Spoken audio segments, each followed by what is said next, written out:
SESS. I'm Stacy, principal of the school. This is Sarah, my fabulous VP, who's deserving next year.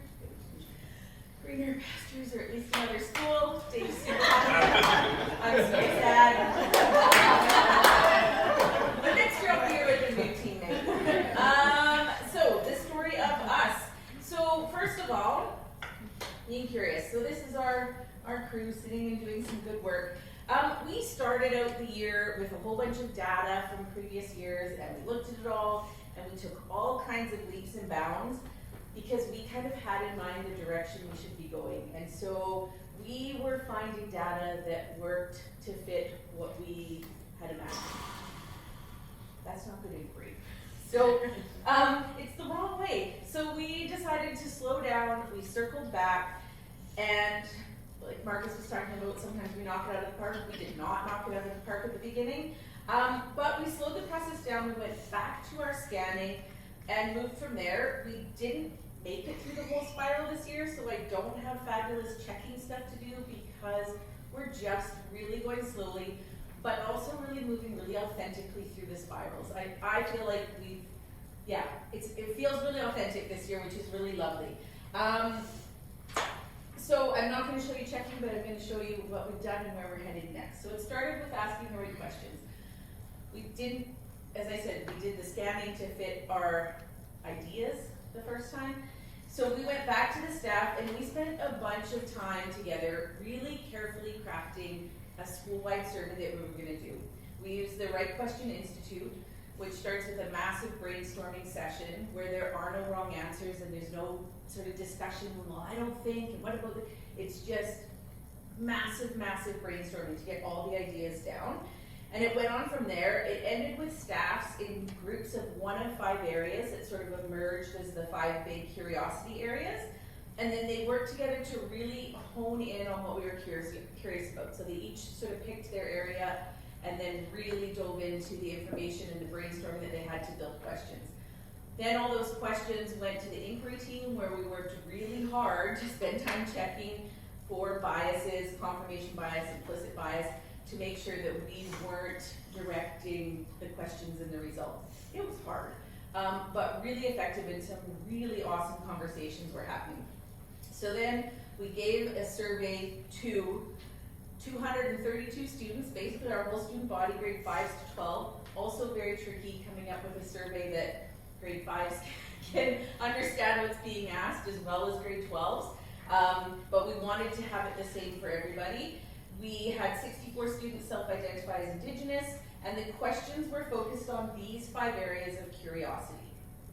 So, then to get into the data. We focused on 5 different areas of where we had curiosities, where we had a number of questions. I would say we had approximately 5 to 6 questions per curiosity area. Interestingly, what came out of the data is that mental wellness was the primary theme in all of those different areas that we were looking at. So mental wellness kept coming up as the main topic or theme students were identifying as impacting attendance, impacting engagement, impacting success and belonging. And so that was a surprise. It came to us as a surprise, and so this is some of the feedback or the data, the indicators that came out of that survey. So most students who cited mental health as a primary reason for school absences cited that school-related stress was the leading factor in those absences. Students identified personalization and flexibility through individualized support, autonomy, and engaging interest-driven activities as important to their success and engagement. 47%, almost 48% of students did not perceive a connection between current learning and their future. And students ranked curriculum or subjects and classroom environment as the top 2 aspects they would change about their learning and that had the biggest impact on their mental health. So some of the quotes from our survey related to this, there were a lot of very positive quotes. I will say that. We had a lot of great feedback about connection with teachers and Students identified that there are great teachers in the school doing great work. They really showed that they connected well with our education assistants, those individuals who are offering one-to-one support and connecting with them on a deeper level. But there's lots of feedback here that was also difficult for us to look at in that hunch phase. How are we contributing to all of these things that kids are saying to us about how they're experiencing their learning and the impact that's having on their mental wellness? So these are really long, but I think having too much on my plate all at once, that I have to get done all at once, is stressful. Self-esteem and stress is the problem, but I mostly remind myself that I go to school for myself. Students seem to see the worth in school, but often couldn't deal with the stress of school.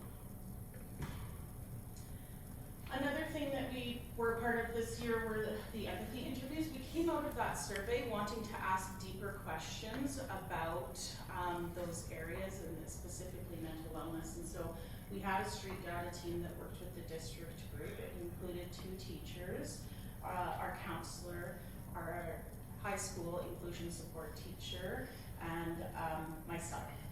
And we interviewed students from a diverse range of backgrounds and ages, and delve deeper into the conversations related to responses to the survey. Again, in those empathy interviews, students were talking about environment. That's yours, that's mine, yep.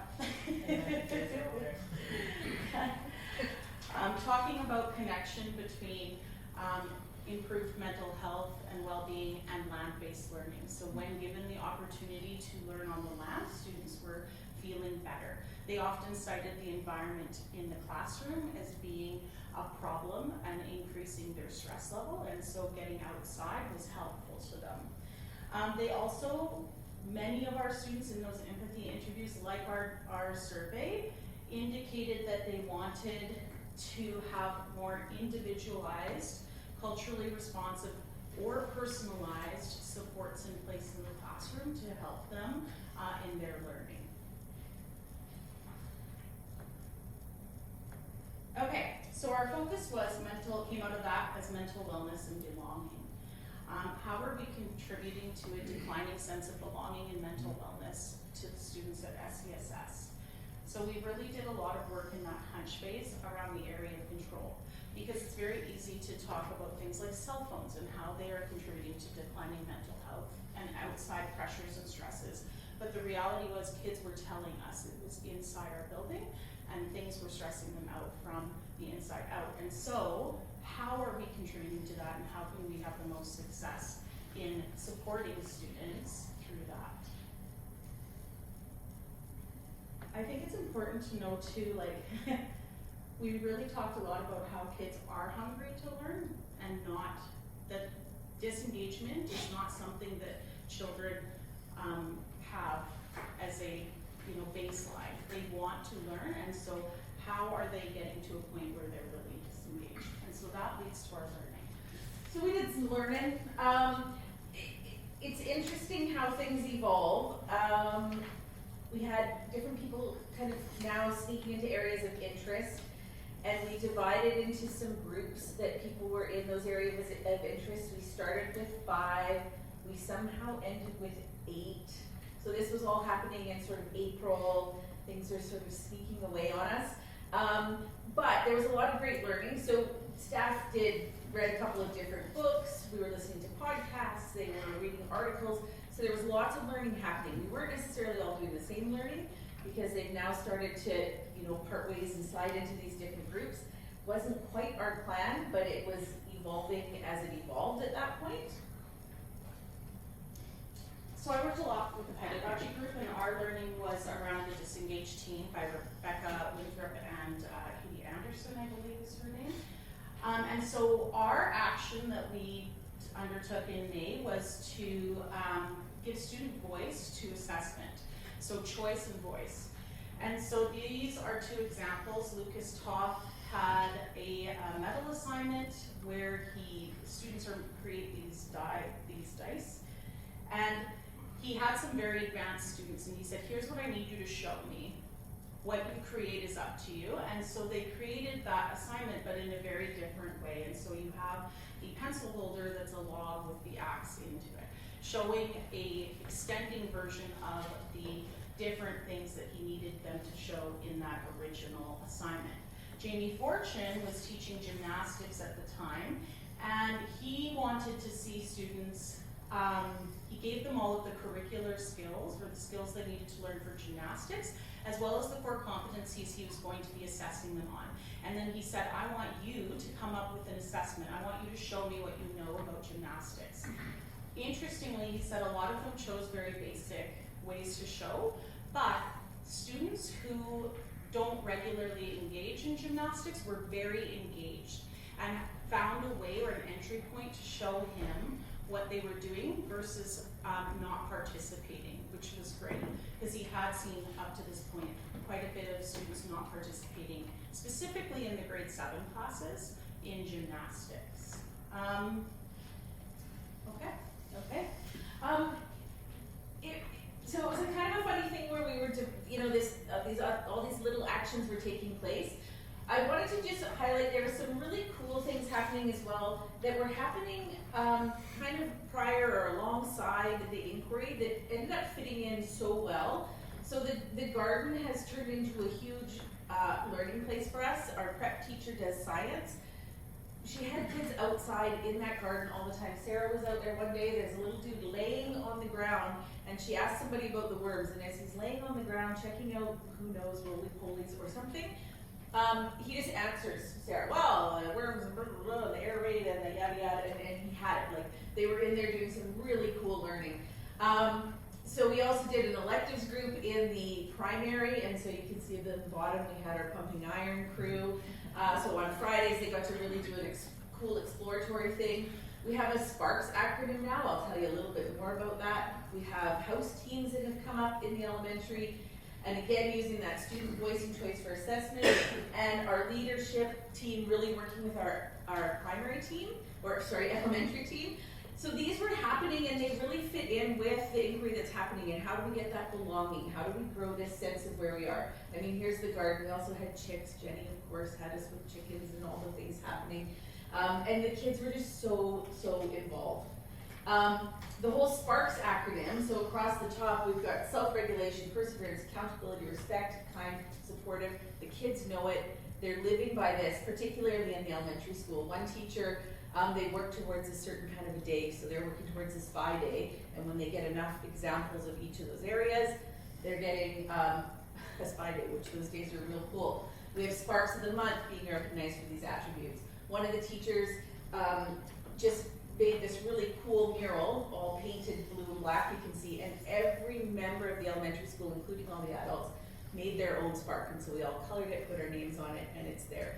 So that sense of belonging piece it's happening, and so we just need to kind of keep growing it and keep making it, keep building with it, because it's so awesome.